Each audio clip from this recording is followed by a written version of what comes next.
സാധാരണ സമൂഹം ഇഷ്ടപ്പെടുന്നത് മുഖം മൂടി വെച്ചവരെയാണ്. എല്ലാവരുടെ മുമ്പിൽ ചിരിച്ചും അഭിനയിച്ചും നിൽക്കുന്നവരെയാണ്. പക്ഷെ ഷെയ്ൻ അങ്ങനെയല്ല. വികാരങ്ങൾ എന്താണോ അത് പ്രകടിപ്പിക്കും. അത് ഇത്ര മര്യാദക്കാരനെ പറ്റിയൊക്കെയാണ് ആൾക്കാർ പറഞ്ഞതെന്നൊക്കെ ഞാൻ പലരോട് ചോദിച്ചിട്ടുണ്ട്. അതെ, എന്നെ കൊണ്ട് എന്ത് പറ്റും എന്നുള്ളതിനെ പറ്റിയിട്ട് നല്ലൊരു ധാരണ ഉള്ള വ്യക്തിയാണ്. പക്ഷേ അത് ആ ഒരു രീതിയിൽ മറ്റ് സംവിധായകർ മനസ്സിലാക്കപ്പെടുന്നുണ്ടോ എന്നുള്ളത് എനിക്ക് സംശയം ഉണ്ടായിരുന്നു. പിന്നെ നമസ്കാരം. ഇവിടെ വന്ന എല്ലാ പ്രസിനും മീഡിയയ്ക്കും വലിയൊരു നന്ദി. വളരെയധികം നല്ല മികച്ച റെസ്പോൺസുകൾ. ഒരു തിയേറ്ററിക്കൽ എൻ്റർടൈനർ, ഒരു മാസ് മസാല എൻ്റർടൈനർ എന്നുള്ളൊരു ടാഗ് ഇട്ടുകൊണ്ട് ഒരുപാട് നല്ല റെസ്പോൺസുകൾ വന്നുകൊണ്ടിരിക്കുകയാണ്. ഇന്ത്യയിൽ നിന്ന് തന്നെ പല സ്ഥലത്തുനിന്നും നല്ല ആൾ കൂടിയിട്ടുണ്ടെന്നും അല്ലെങ്കിൽ നല്ല റിവ്യൂസ് പറഞ്ഞുകൊണ്ടും ഒക്കെ ഉള്ള ഒരുപാട് കോളും മെസ്സേജുകളും ഒക്കെ വരുന്നുണ്ട്. അത് കാണുന്നതിൽ ഒരുപാട് സന്തോഷമുണ്ട്. ഇപ്പോൾ ഇന്ന് സാറിനോട് സംസാരിച്ച് പറഞ്ഞത് കാലിക്കറ്റ് മേഖലയിൽ നിന്നാണ് ഏറ്റവും കൂടുതൽ കളക്ഷൻ, മലബാർ മേഖലയിൽ നിന്നാണ് നമുക്ക് വരുന്നതെന്ന് പറയുന്നു. അത് കേൾക്കുമ്പോഴും സന്തോഷം. പിന്നെ ഇപ്പോൾ ഉണ്ണി പറഞ്ഞ പോലെ തന്നെ ഉണ്ണി നല്ല ഡീറ്റെയിൽ ആയിട്ട് സിനിമയുടെ എന്താണ് എന്നുള്ളത് ക്ലിയർ ആയിട്ട് പറഞ്ഞിട്ടുണ്ട്. അതിലെനിക്ക് ആഡ് ചെയ്ത്, അതെ, ഇപ്പോൾ ഉണ്ണി ലാസ്റ്റ് പറഞ്ഞ കാര്യം തന്നെയാണ്. ഇതൊരു പിള്ളേർ സെറ്റിന് മാത്രം കാണാൻ പറ്റുന്ന ഒരു അടിപ്പടമല്ല. അതിനപ്പുറത്തേക്കൊരു നല്ലൊരു കഥ പറഞ്ഞു പോകുന്ന, ഗാങ്സ്റ്റർ റൈവലറി കൃത്യമായി അടയാളപ്പെടുത്തുന്ന, എല്ലാ ക്യാരക്ടേഴ്സിനും കൃത്യമായ സ്പേസുള്ള മികച്ചൊരു എൻ്റർടൈനർ ഫോർമാറ്റിലുള്ളൊരു സിനിമയാണ്. തിയേറ്ററുകളിൽ പോയി നിറഞ്ഞ സദസ്സിലിരുന്ന് കൈയടിച്ച് വിസിലടിച്ച് കാണാൻ പറ്റുന്ന ടൈപ്പ് അങ്ങനത്തെ ഒരു പടം ആണ് ബൾട്ടി. ഇതുവരെ വളരെ നല്ല റെസ്പോൺസുകളുണ്ട്. ഒരുപാട് സന്തോഷം. എൻ്റെ പേര് ഉണ്ണി ശിവലിംഗം. ഫസ്റ്റ് പടമാണ്. പാലക്കാടാണ് സ്ഥലം. എൻ്റെ സ്ഥലം എന്ന് പറഞ്ഞാൽ എൻ്റെ ബന്ധുക്കളെല്ലാം പാലക്കാട്, കോയമ്പത്തൂർ, പൊള്ളാച്ചി അതിർത്തി, കേരള തമിഴ്നാട് അതിർത്തിയിലാണ് എൻ്റെ ഒരു ബാക്ക്ഗ്രൗണ്ട്. അപ്പോൾ ആദ്യ സിനിമ എപ്പോഴും നമുക്കൊരുപാട് റിലേറ്റ് ആയിട്ടുള്ള, നമ്മളൊരുപാട് കണ്ട നമ്മുടെ മൊമെൻറ്റ്സുകളൊക്കെയാണ് സിനിമയിൽ എഴുതിയിട്ടുള്ളത്. സോ അതുകൊണ്ടാണ് ഈ സിനിമ, ഞാൻ ഇതിനു മുമ്പ് പറഞ്ഞിട്ടുണ്ട്, 60% മലയാളവും 40% തമിഴും. ഞാനതിന് തമിഴാളം എന്നാണ് ചെന്നൈ പ്രസ് മീറ്റിൽ ഞാൻ പറഞ്ഞിരുന്നത്. സോ ആദ്യമായിട്ടായിരിക്കും ഒരു മലയാള സിനിമയിൽ ഇത്രത്തോളം തമിഴ് ലാംഗ്വേജിൻ്റെ ഒരു ടേസ്റ്റ് കടന്നു വരുന്നത്. ദെൻ അപ്പോൾ ഒരു വർഷം മുമ്പ് ഷെയ്നെ കണ്ടാണ് ആദ്യം കഥ പറയുന്നത്. അപ്പോൾ ഷെയ്ൻ ആ കഥയിൽ വിശ്വസിച്ച് ഷെയ്നാണ് ഈ പടം അതിൻ്റെ സ്റ്റാർട്ടിങ് തുടങ്ങുന്നത്. ദെൻ സന്തോഷ് സാർ, ബിനിച്ചേട്ടൻ, പ്രൊഡ്യൂസേഴ്സ് വന്നു. പിന്നെ ഈ പറയുന്ന ടീം മൊത്തം കൂടെ ഉണ്ടായി. അപ്പോൾ സിനിമ നല്ല റെസ്പോൺസ് കിട്ടുന്നുണ്ട്. ഭയങ്കര പോസിറ്റീവായിട്ട് പറയുന്നുണ്ട്. Especially fight sequence. ഞങ്ങൾ എന്താണോ പോസിറ്റീവ് ജനങ്ങളുടെ അടുത്ത് നിന്ന് ഒരുപാട് പ്രതീക്ഷിച്ച് ആ ഏരിയാസിലെല്ലാം പോസിറ്റീവ് കിട്ടുന്നുണ്ട്. കാരണം ഇതൊരു കബഡി സിനിമ എന്ന് പറയുമ്പോൾ ഒരു full and full sports movie എന്ന് പറയാൻ പറ്റില്ല. അതായത് ഒരു സ്പോർട്സ് മൂവിയിൽ എപ്പോഴും ഒരു നായകൻ അവസാനം ആ കായിക ഇനത്തിൽ ജയിച്ചോ ഇല്ലയോ, കപ്പ് നേടിയോ ഇല്ലയോ, അങ്ങനെയൊക്കെ ആയിരിക്കും ഒരു സ്പോർട്സ് മൂവിൻ്റെ ടെംപ്ലേറ്റ് പോവുക. പക്ഷേ ബൾട്ടിയിൽ കബഡി ഒരു ക്യാരക്ടർ പോലെയാണ്. കബഡി കളിക്കുന്ന 4 പേരുടെ ലൈഫും അവർ കോർട്ടിനുള്ളിൽ കളിക്കുന്നതിലുപരി കോർട്ടിന് പുറത്ത് അവർ എന്തൊക്കെ അതിജീവിക്കുന്നു, കോർട്ടിന് പുറത്തുള്ള അവരുടെ ഗെയിം എങ്ങനെയാണ്, അതാണ് ബൾട്ടിയുടെ ഒരു പ്രമേയം. ദെൻ കബഡിയിൽ നിന്നും എവോൾവ് ചെയ്തിട്ടുള്ള ഒരു ആക്ഷൻ സീക്വൻസുകൾ, കബഡി ട്രിക്കുകൾ ഉപയോഗിച്ചിട്ടുള്ള ആക്ഷൻ സീക്വൻസുകൾ എഴുതി അത് പ്ലാൻ ചെയ്ത് അങ്ങനെയാണ് നമ്മുടെ ഇൻ്റർവെല്ലിലും ക്ലൈമാക്സിലെല്ലാം അങ്ങനത്തെ ആക്ഷൻ സീക്വൻസുകൾ നമ്മൾ ക്രിയേറ്റ് ചെയ്തിരുന്നത്. സോ അതിൽ ഒരുപാട് അപ്രിസിയേഷൻസ് വരുമ്പോൾ ഒരുപാട് സന്തോഷം. ദെൻ അതുപോലെ തന്നെ ഇതിലെനിക്ക് പ്രധാനമായിട്ട് പറയാനുള്ള വേറൊരു കാര്യം, ഞാൻ ഈ പടം അടിപ്പടം എന്ന രീതിയിൽ ഭയങ്കരമായിട്ട് ചർച്ചയാവുന്നുണ്ട്, സംസാരിക്കുന്നുണ്ട്. ഒരു അടിപ്പടം എന്നതിലുപരി എല്ലാ അടിക്കും അതിൻ്റെതായിട്ടുള്ള റീസൺ ഉണ്ട്. അതായത് നമുക്കൊരു അടി പൊട്ടുന്ന സമയത്ത് അതിൻ്റെ റീസൺ ഇല്ലാതെ തോന്നുമ്പോഴാണ് നമുക്കതൊരു ഒരുപക്ഷെ എന്തിനാ അവിടെ തല്ലുകൂടുന്നതെന്ന് തോന്നുന്നുണ്ടാവുക. പക്ഷേ ഇതിലെ ഓരോ ഫൈറ്റിനും വ്യക്തമായിട്ടുള്ള ഒരു കാരണം ഉണ്ട്. അതുകൊണ്ട് വെറും ഒരു അടിപ്പടമല്ല, ഫാമിലിക്കും കുട്ടികൾക്കുമെല്ലാം കാണാൻ പറ്റിയ ഒരു സ്പോർട്സ് മോഡുള്ള ഒരു ആക്ഷൻ പടം തന്നെയാണ് ബൾട്ടി. അത് ഉറപ്പായിട്ട് അതിന് ഗ്യാരണ്ടി. ഇത് നല്ല ബഡ്ജറ്റ് വരും. ഇത് ഉണ്ണി പറയുന്ന സീക്വൻസുകളെല്ലാം വലുതാണ്. അപ്പം ഞാൻ ഉണ്ണിനോട് പറഞ്ഞു, ഉണ്ണി ഇത് പ്രാക്ടിക്കലാണോ അല്ലയോ എന്ന് പറഞ്ഞുകൂടെ, എന്തായാലും ശ്രമിച്ചു നോക്ക്, പ്രൊഡ്യൂസ് നല്ലൊരു ബാനർ വന്നാൽ ഞാനിത് തീർച്ചയായും പിടിക്കാമെന്ന് പറഞ്ഞ ഉണ്ണിനെ പറഞ്ഞു വിടുന്നത്. അപ്പോൾ സത്യം പറഞ്ഞാൽ വലിയ വിശ്വാസം ഉണ്ടായിരുന്നില്ല ഈ പ്രോജക്റ്റ് ആവുമെന്ന്. കാര്യം നമ്മളുടെ ഇന്നത്തെ സിനിമകളുടെ ഒരു അവസ്ഥ വെച്ച് പുതിയ ഡയറക്ടേഴ്സിനെ ഇൻട്രൊഡ്യൂസ് ചെയ്യുമ്പോൾ ഒരിക്കലും വലിയൊരു ബഡ്ജറ്റ് ട്രസ്റ്റ് ചെയ്യില്ല പൊതുവെ. അപ്പോൾ ആ രീതിയിൽ ഞാനൊരു പ്രതീക്ഷയിലായിട്ടിരുന്നു. പക്ഷേ പിന്നെ ഒരു നിമിത്തം പോലെ സന്തോഷ് സാർ വരുന്നു, കഥ കേൾക്കുന്നു, കഥ കേട്ട് ഇഷ്ടപ്പെട്ടു എന്ന് പറയുന്നു. അപ്പോഴും ഞാനിങ്ങനെ ആലോചിച്ചു പ്രാക്ടിക്കലി ഇത് നടപടിയാവോ എന്നൊക്കെ ആലോചിച്ചിങ്ങനെ നിൽക്കുമായിരുന്നു. പക്ഷെ സാറ് വന്നു, ബിനുചേട്ടൻ വന്നു. പിന്നെ ഓരോ കാര്യങ്ങൾ ഇപ്പോൾ കേൾക്കും തോറും നമുക്ക് അഭിമാനം തോന്നുന്ന കാര്യങ്ങളാണ്. സായ് അഭ്യങ്കർ മ്യൂസിക്, സായ് അഭ്യങ്കറിൻ്റെ പാട്ടുകൾ എന്ന് പറഞ്ഞു കഴിഞ്ഞാൽ എനിക്ക് തോന്നുന്നു യൂത്തിന് ഇവിടെയാണെങ്കിലും ഇവിടെ തമിഴ്നാട്ടിലാണെങ്കിലും അത്രയധികം ഫോളോവേഴ്സ് ഉള്ള ഒരു മ്യൂസീഷ്യനാണ്. അതിന് നമ്മളുടെ പടം കമ്മിറ്റ് ചെയ്തതിനു ശേഷം പുള്ളിക്കാരൻ ഇന്നിപ്പോൾ ഇന്ത്യയിലുള്ള എല്ലാ മികച്ച പ്രോജക്റ്റുകളും സായ് അഭ്യങ്കറാണ് ചെയ്യുന്നത്. അപ്പോൾ അതൊക്കെ ആയിരിക്കുമ്പോൾ വലിയൊരു സന്തോഷം തന്നെയാണ്. അത് കഴിഞ്ഞ് സെൽവ സാർ വരുന്നു. സെൽവരാഘവൻ സാർ എന്ന് പറയുമ്പോഴത്തേക്കും സെൽവരാഘവൻ സാറിൻ്റെ എല്ലാ പടങ്ങളും കണ്ടിട്ടുള്ളൊരു ആളാണ്. പുതുപ്പേട്ട എല്ലാം പലതവണ റീവാച്ച് ചെയ്തിട്ടുള്ള ഒരാളാണ്. അപ്പോൾ അത്രയും ഫാൻ ബോയ് ആണ്. പുള്ളിയാണ് വില്ലൻ എന്നൊക്കെ പറയുന്ന ഒരു അവസ്ഥ നമുക്ക് ഇത് സത്യമാണോ ഇത് സ്വപ്നമാണോ എന്നൊക്കെ തോന്നുന്ന ഒരു അവസ്ഥയായിരുന്നു. അങ്ങനെ ഒരു ഈ പ്രോജക്റ്റ് ഉണ്ടായി വന്നതാണ്. ഇപ്പം നമ്മൾ പറയില്ലേ ചില കാര്യങ്ങൾ, അതായത് fall into the right place എന്ന് പറയണ പോലെ ഉണ്ടായി വന്നൊരു സിനിമയാണിത്. അതായത് അതിനുവേണ്ടി ഭയങ്കരമായി കഷ്ടപ്പെട്ട് അങ്ങനെ പറയില്ല, നമ്മളെല്ലാവരും അത് ആ സമയവും സാഹചര്യവും എല്ലാം ഒത്തുവന്ന് അങ്ങനെ വന്നു. അൽഫോൺസ് ഏട്ടൻ സിനിമയിലേക്ക് വരുന്നു. അൽഫോൺസേട്ടൻ്റെ ഭയങ്കര മികച്ച പ്രതികരണം കിട്ടുന്നു സോഡാ ബാബു എന്ന് പറഞ്ഞ കഥാപാത്രത്തിന്. നേരത്തെ പറഞ്ഞ പോലെ ഈ സിനിമ തിയേറ്ററിൽ പോയി, അതായത് എല്ലാവരും നിറഞ്ഞ സദസ്സിലിരുന്ന് എൻജോയ് ചെയ്ത് കാണുന്ന കുറേ മുഹൂർത്തങ്ങൾ തിയേറ്ററിക്കലായിട്ട് തന്നെ നമ്മൾ സെറ്റ് ചെയ്തിട്ടുള്ള ഒരു പടമാണ്. അതിൽ ഓഫ് കോഴ്സ് സായ് അഭ്യങ്കറിൻ്റെ മ്യൂസിക് ഒരുപാട് എലിവേറ്റ് ചെയ്തിട്ടുണ്ട്. നമുക്ക് കിട്ടുന്ന കമൻസിലും റിവ്യൂസിലും എല്ലാം നമുക്ക് ആ ഒരു തിയേറ്റർ എക്സ്പീരിയൻസ് എന്ന് പറയുന്നത് നമുക്കൊരു എല്ലാവരും ഒരേ സ്വരത്തിൽ പറയുന്നുണ്ട്. ശ്രീ രാധാകൃഷ്ണൻ 1-2 സിനിമകൾ അഭിനയിച്ചിട്ടുണ്ട്. ആദ്യത്തെ സിനിമ 18-ാം പടി, പിന്നെ വാലാട്ടി എന്ന് പറയുന്ന സിനിമ ചെയ്തിട്ടുണ്ട്, പിന്നെ ബൾട്ടി. കുറച്ച് നാളത്തെ ബ്രേക്കിന് ശേഷമാണ് സിനിമയിലോട്ട് വരുന്നത്. അതിന് അവസരമൊരുക്കിയ ഇതിൻ്റെ സംവിധായകൻ ഉണ്ണി ശിവലിംഗത്തിന് ഒരുപാട് നന്ദിയുണ്ട്. കാരണം എനിക്കെപ്പോഴും എന്നിലുള്ള എന്നെ കൊണ്ട് എന്ത് പറ്റും എന്നുള്ളതിനെ പറ്റിയിട്ട് നല്ലൊരു ധാരണ ഉള്ള വ്യക്തിയാണ്. പക്ഷേ അത് ആ ഒരു രീതിയിൽ മറ്റ് സംവിധായകർ മനസ്സിലാക്കപ്പെടുന്നുണ്ടോ എന്നുള്ളത് എനിക്ക് സംശയമുണ്ടായിരുന്നു. പിന്നെ അങ്ങനെ ഒരാൾ മുന്നോട്ട് കടന്നു വന്നതായിട്ട് തോന്നിയത് ഉണ്ണിയാണ്. അപ്പോൾ ഒരുപാട് നന്ദിയുണ്ട്. പിന്നെ ബഹുമാനപ്പെട്ട സന്തോഷ് സാർ, ബിനുചേട്ടൻ, ഇവരൊക്കെ നമ്മുടെ കൂടെ സപ്പോർട്ടായിട്ട് നിൽക്കുന്നുണ്ട്. നമ്മളെ സിനിമ കഴിഞ്ഞിട്ട് ഉപേക്ഷിക്കാൻ അങ്ങനത്തെ ഒരു രീതിയല്ല, കൂടെ നിന്ന് നമ്മളെ പ്രൊമോട്ട് ചെയ്ത് അടുത്ത ഒരു നെക്സ്റ്റ് ലെവലിലോട്ട് വളർത്താനായിട്ട് ഒരുപാട് സഹായിക്കുന്നുണ്ട്. പിന്നെ ഇത് എൻ്റെ സുഹൃത്ത് ജെക്സൺ. അല്ല, അതിന് എനിക്ക് ഇദ്ദേഹം 18-ാം പടിയിലെ നായകൻ പറയുമ്പോൾ വിചാരിക്കും അതിനകത്തൊരു ചെറിയ റോൾ ചെയ്തെന്നാണ്. അതിനകത്ത് ചെറിയ റോൾ ചെയ്ത മമ്മൂക്കായും പൃഥ്വിരാജുമാണ് ചെറിയ റോൾ ചെയ്തത്. ഇദ്ദേഹമായിരുന്നു നായകൻ. എവിടെയോ തലവരെ എവിടെയോ മാറിപ്പോയി. ഇപ്പൊ ഞാനെല്ലാം പറഞ്ഞ് മനസ്സിലാക്കി കൊടുത്തോണ്ടിരിക്കുകയാണ്. പറഞ്ഞു തരാൻ ആരും ഉണ്ടായിരുന്നില്ല. പിന്നെ ഷെയ്നെ പറ്റിയിട്ട് പറയാനാണെങ്കിൽ എനിക്ക് ഒരുപാട് നെഗറ്റീവ്സ് നമ്മളെല്ലാവരും കേട്ടിട്ടുണ്ട് ഷെയ്നെ പറ്റിയിട്ട്. ഞാൻ കണ്ടതിൽ വെച്ചിട്ട് ഏറ്റവും നല്ല മനുഷ്യനാണ് ഷെയ്ൻ. ഒരു ജെനുവിൻ പേഴ്സണാണ്. സാധാരണ സമൂഹം ഇഷ്ടപ്പെടുന്നത് മുഖം മൂടി വെച്ചവരെയാണ്, എല്ലാവരുടെ മുമ്പിൽ ചിരിച്ചും അഭിനയിച്ചും നിൽക്കുന്നവരെയാണ്. പക്ഷെ ഷെയ്ൻ അങ്ങനെയല്ല.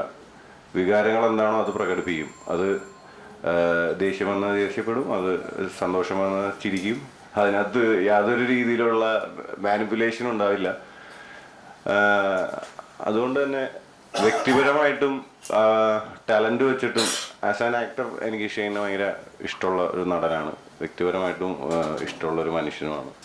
പിന്നെ നമ്മുടെ ശിവ, ആലപ്പുഴ ജിംഖാന, അങ്ങനെ 1-2 സിനിമകൾ, ഓസ്ലർ, ഇനിയും വരുന്നുണ്ട്. ദൃശ്യം 3-ലൊക്കെ അഭിനയിക്കുന്നുണ്ട് ആള്. വലിയൊരു നടനാവട്ടെ. പിന്നെ ഇത് ജെക്സൺ, എൻ്റെ സുഹൃത്തും വഴികാട്ടിയാണ്. ഇവൻ പറയാം, അതിന് ചെറിയൊരു ഇൻട്രോ എത്രേ ഉള്ളൂ. ഞാൻ കൂടുതലും അവൻ പറയും. നാഷണൽ ലെവൽ കബഡി MG യൂണിവേഴ്സിറ്റീനൊക്കെ അഭിമുഖീകരിച്ച് അല്ലേ ഓക്കെ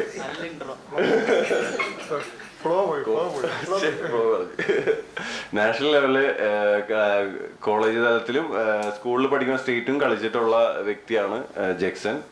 ബാക്കി ജെക്സൺ പറയും. ജെക്സന്റെ ആദ്യത്തെ സിനിമയാണ്. എന്നെ കുറിച്ച് ഞാൻ പറഞ്ഞു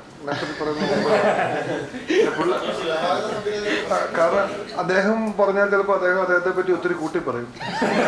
അത് ഇൻഡസ്ട്രിയില് മഹേഷിന്റെ പ്രതികാരം തൊട്ട് ഇങ്ങോട്ട് 6ാമത്തെ പുതിയ ഡയറക്ടറാണ്.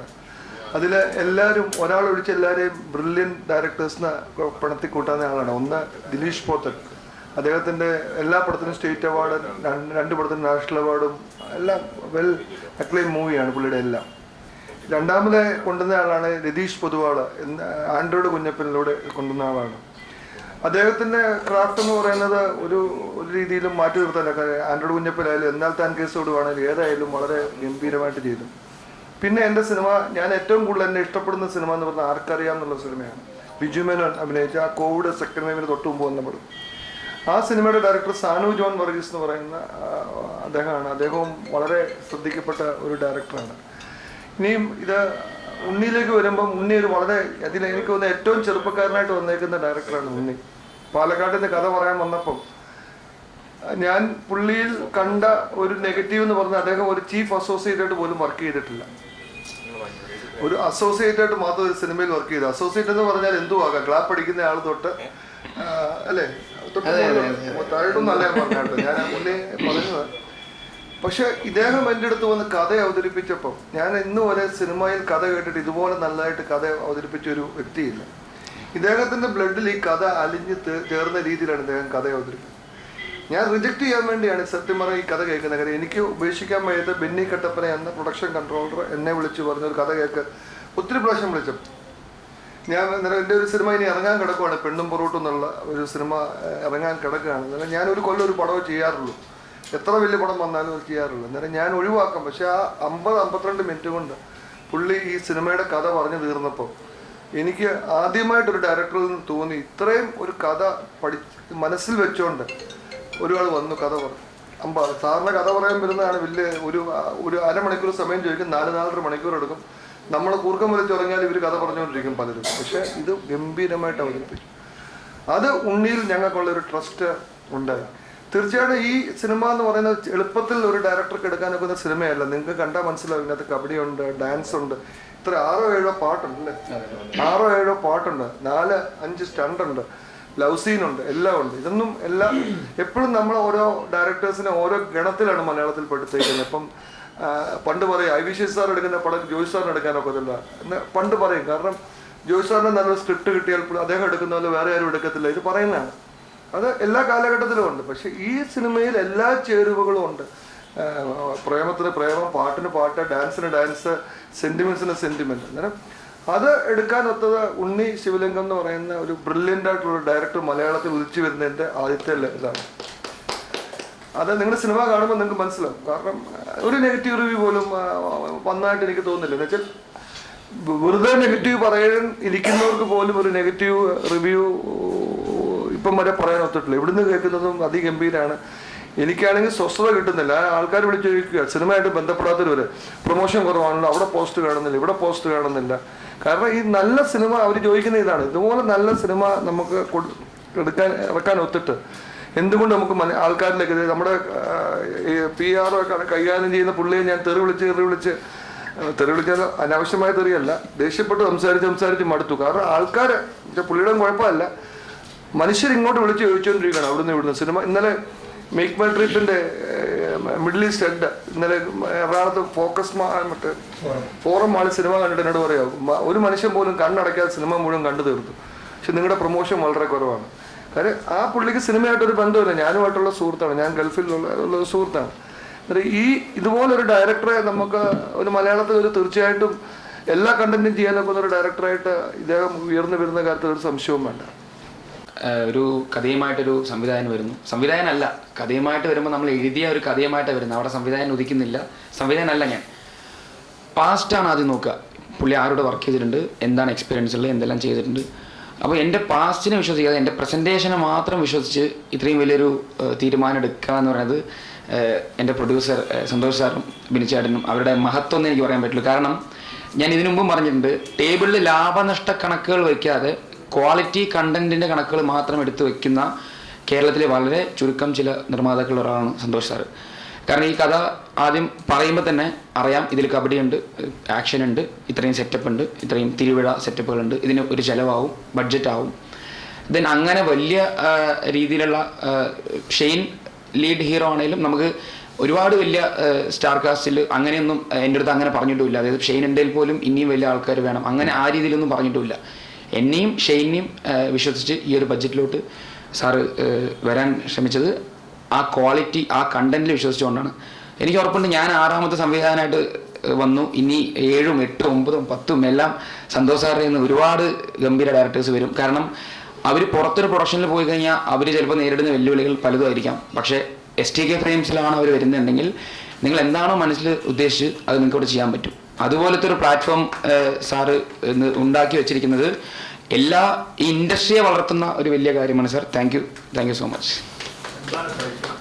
ചേട്ടാ, നമ്മുടെ ഞാൻ പാലക്കാട് പൊള്ളാച്ചി ആ ഏരിയ ആയതുകൊണ്ട് തന്നെ ഞങ്ങളുടെ അവിടെ ഈ ബൾട്ടി അടിക്കുക എന്ന് പറയും. അതായത് ഞങ്ങളിപ്പോൾ ഈ അമ്പലം പരിപാടിക്കൊക്കെ, മാരിയും പൂജ പരിപാടിക്കൊക്കെ ഞങ്ങൾ ഡാൻസിൻ്റെ ഇടയിൽ ബൾട്ടി അടിച്ച് കളിക്കും.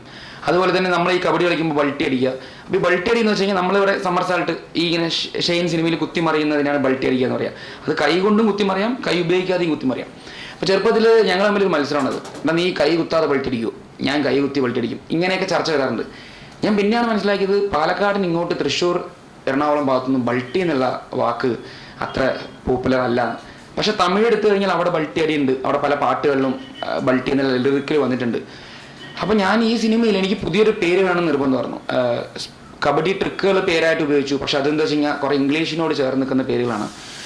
കേൾക്കുമ്പോൾ രസമായിരിക്കണം, പക്ഷേ ഒരു ഭയങ്കര ഒരു പുതിയൊരു പേരായിരിക്കണം എന്ന് പറഞ്ഞ് ഞങ്ങൾ ബൾട്ടി എന്നുള്ള പേര് ചർച്ചയിൽ വന്നു. അപ്പോൾ എനിക്കൊന്ന് ആദ്യം സാറത് ലാലേട്ടൻ്റെ അടുത്താണ് ആ പേര് പറയുന്നത് തോന്നുന്നു. അപ്പോൾ ലാലേട്ടൻ അന്ന് സാറിൻ്റെ അടുത്ത് ഭയങ്കര പോസിറ്റീവായിട്ട് പറഞ്ഞ് ബൾട്ടി എന്ന് വെച്ച് കഴിഞ്ഞാൽ ഇങ്ങനെ ജമ്പി എന്നാണ്, നല്ല പേരാണെന്ന് പറഞ്ഞ് ഈ പേര് നമ്മൾ ഫിക്സ് ചെയ്യാൻ ലാലേട്ടൻ ഒരു പ്രധാനപ്പെട്ട ഒരു കാരണമാണ്.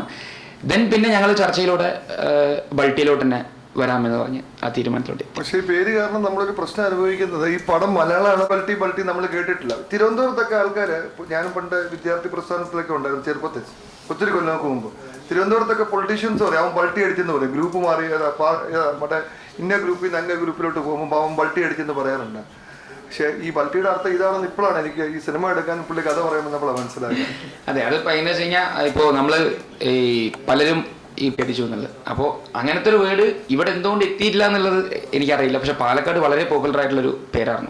ഇപ്പോൾ അഭിമാനിക്കാൻ എന്തുമാത്രം ഡയറക്ടേഴ്സാണ് മമ്മൂക്ക വരി വന്നേക്കുന്നത്. ആഷിഖ് അബു, അൻവർ റഷീദ്, അമൽ നീരജ്, അങ്ങനെ ഇഷ്ടം ഇപ്പം എന്തോ ഒത്തിരി പേരുണ്ട്. അന്നേരം ഷെയ്ൻ എന്ന നടനെ എനിക്ക് ഭയങ്കര ഇഷ്ടമുള്ളതാണ്. ഇപ്പം ഇതിനകത്തൊരു വലിയ കോയിൻസിഡൻസ് വെച്ചാൽ ഈ സിനിമയുടെ കഥ പറയുന്ന സമയത്ത് ഷെയ്ൻ എൻ്റെ വീടിൻ്റെ നേരെ എതിർവശത്തായിരുന്നു. നേരം ഈ ഇൻഡസ്ട്രിയിലൊക്കെ ഇങ്ങനെ പറഞ്ഞു കേട്ടിട്ടുണ്ട് ഷെയ്ൻ ഉഴപ്പനാന്നൊക്കെ പറഞ്ഞിട്ടുണ്ട്. നേരം പിന്നെ എനിക്കുള്ള ധൈര്യം എന്ന് വെച്ചാൽ ഷെയ്ൻ നേരെ വീടിൻ്റെ ഓപ്പോസിറ്റ് ആണെന്ന് കേട്ടതായിരുന്നു ധൈര്യം, പിടിച്ചോണ്ട് പോകല്ലോ. ആ പക്ഷേ സിനിമയിൽ വന്നപ്പം എൻ്റെ കൂടെ അഭിനയിച്ച എല്ലാ ആക്ടേഴ്സിനേക്കാളും അല്ലെങ്കിൽ അവരോടൊപ്പം ഇത്ര മര്യാദക്കാരനെ പറ്റിയൊക്കെയാണ് ആൾക്കാർ പറഞ്ഞതെന്നൊക്കെ ഞാൻ പലരോട് ചോദിച്ചിട്ടുണ്ട്. അതെ, ഇത് കഴിഞ്ഞ് ജിത്തു ജോസഫ് ഞാൻ വളരെ ഇഷ്ടപ്പെടും. അദ്ദേഹത്തിൻ്റെ പടത്തിൽ അഭിനയിച്ചു. അദ്ദേഹം എന്നോട് ഒരു ദിവസം എന്നോട് ചോദിച്ചു, സന്തോഷം ഈ ഷെയ്നെ പറ്റിയാണ് ആൾക്കാർ ഇങ്ങനെയൊക്കെ പറഞ്ഞത്. ഞാൻ പറഞ്ഞു, സാറേ ഇതാണ് നമ്മുടെ നാട്, ഇത് ആവശ്യമില്ലാത്ത ഒരു കാര്യം പറയും. അത് നമ്മളെപ്പോഴും അങ്ങോട്ടും ഇങ്ങോട്ടും ഇടപെടുന്ന പോലെയാണ് ഏത് ഇൻഡസ്ട്രി അല്ലേ, ഏത് ഇൻഡസ്ട്രിയും അങ്ങനെയാണ് പോകുന്നത്. ഞാനിപ്പോൾ നാളെ ഉണ്ണിയോട് മോശമായിട്ട് ഇടപെട്ട ഉണ്ണി എന്നോട് മോശമായിട്ട് ഇടപെടും. തീർച്ചയായിട്ടും ഇതൊരു ലോകം അങ്ങനെയാണ്. അതെ, ഷെയ്ന് പറഞ്ഞ ഒത്തിരി അനുഭവിച്ചാണ് അത്.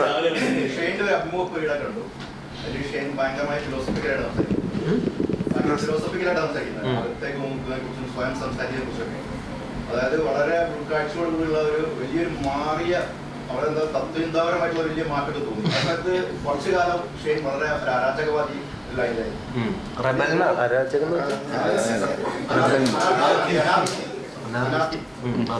അപ്പൊ അതുകൊണ്ട് എനിക്ക് തോന്നിയത് പിന്നെ ഷെയ്ൻ പിന്നെ ശരിക്കും യഥാർത്ഥത്തിൽ നടനാണോ വലിയ യാത്രയ്ക്കിടയിൽ ആദർശീയമായ നടനായി പോയതാണ്.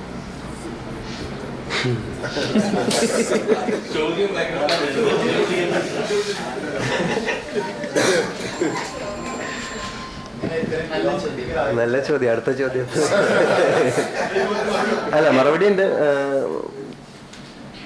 ഇപ്പൊ 7th സ്റ്റാൻഡേർഡിൽ സൂപ്പർ ഡാൻസർ ജൂനിയർ ചെയ്തു, അതിന് പോയി പങ്കെടുത്ത്. അതിൽ ചെറിയ ഒരു പേര് കിട്ടിയപ്പോൾ അതിൽ ഹലോ കുട്ടിച്ചാത്തൻ സീരിയലിൽ വിളിച്ചു. അത് ചെയ്തു കഴിഞ്ഞ് ചെറിയ പേര് കിട്ടിയപ്പോൾ അൻവറിൽ ചെറിയൊരു ക്യാരക്ടർ ചെയ്തു, താന്തോന്നിയിൽ ചെയ്തു, അൻവറിൽ ചെറിയ ക്യാരക്ടർ ചെയ്തു. സൗബിനായിട്ട് പരിചയം വന്നു, സൗബിൻ ഷായറായിട്ട് പരിചയം വന്നു. സൗബിക്കാടെ ആ ഒരു റിലേഷൻ വെച്ചുകൊണ്ട് എൻ്റെ അന്നേ റസൂലിന് വേറൊരു ആർട്ടിസ്റ്റ് ചെയ്യേണ്ട ക്യാരക്ടറായിരുന്നു. പക്ഷെ ലാസ്റ്റ് മിനിറ്റ് മാറിയപ്പോഴത്തേക്കും അബിക്കാടെ മോനുണ്ട്, ഇവൻ ഇങ്ങനെയൊക്കെ ചെയ്തിട്ടുണ്ടെന്നും പറഞ്ഞ് വിളിച്ചു. രാജീവ് സാറായിട്ട് കണക്ഷൻ വന്നു, രാജീവ് സാറിനായിട്ട് നല്ലൊരു ആത്മബന്ധം വന്നു. രാജീവ് സാർ കിസ്മത്ത് വന്നു. ഇങ്ങനെ കിസ്മത്തിന് ശേഷം ഇപ്പം ഇവിടെ വരെ നിൽക്കുന്ന ഇപ്പം മൊത്തത്തിൽ നോക്കുമ്പോൾ 25ാമത്തെ പടമാണ് പൾട്ടി. അപ്പോൾ ഇതിൻ്റെ ഇടയിൽ ഞാൻ സിനിമ എൻ്റെ ജോലി ചെയ്യുന്നു, എൻ്റെ കാര്യങ്ങൾ ചെയ്യുന്നു. ഇതിൻ്റെ ഇടയിൽ ഞാൻ എന്നെ തന്നെ അന്വേഷിച്ചു എന്ന് അതിനുവേണ്ടി മാത്രമായിട്ട് സമയമൊന്നും കണ്ടെത്തി ചെയ്യുന്നൊന്നുമില്ല. എല്ലാം ജീവിതത്തിൻ്റെ പാർട്ടാണല്ലോ. ഇതിനെ ഞങ്ങൾ 2 രീതിയിൽ അന്വേഷിക്കാൻ വേണ്ടി ഒരു സമയം, ജോലിക്ക് വേണ്ടി വേറൊരു സമയം ഒന്നും പറഞ്ഞ് മാറ്റി വെച്ചിട്ടില്ല എന്നുള്ളതാണ്.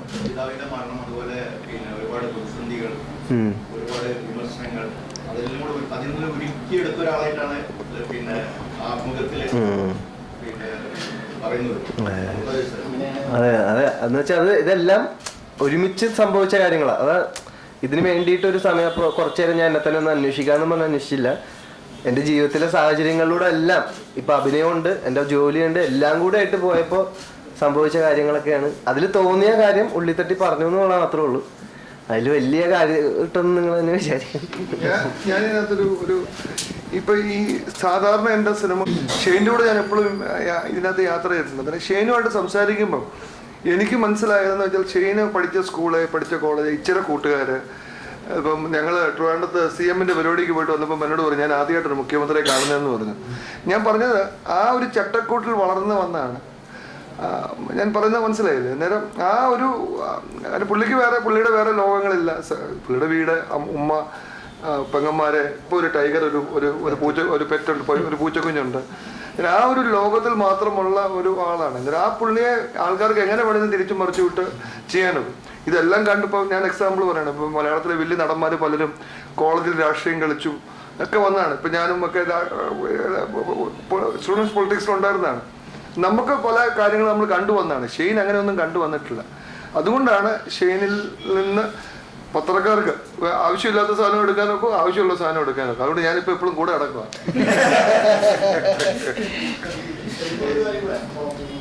അത് കഴിഞ്ഞ ദിവസമല്ല, കഴിഞ്ഞ വർഷം പറഞ്ഞ ഞാൻ. അതെ അതെ, അതിപ്പോഴായിരിക്കും ചിലപ്പോൾ.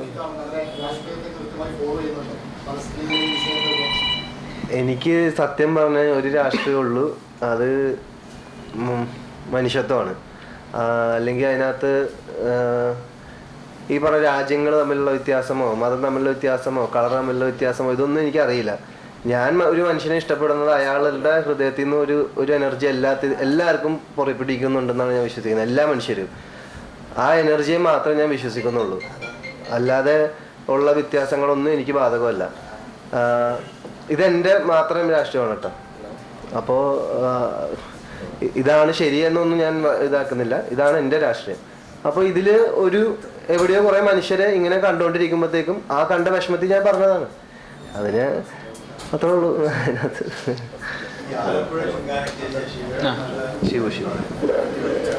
കാരണം ആലപ്പുഴ ജിംഖാനയിൽ ഈ പറഞ്ഞ പോലെ ബോക്സിംഗ് ഉണ്ടായിരുന്നില്ല, ഒലക്കയും പിടിച്ചുകൊണ്ട് നടക്കില്ലായിരുന്നില്ല. അപ്പോൾ അതിൻ്റെ ചെറിയൊരു വിഷമം ഉണ്ടായിരുന്നു.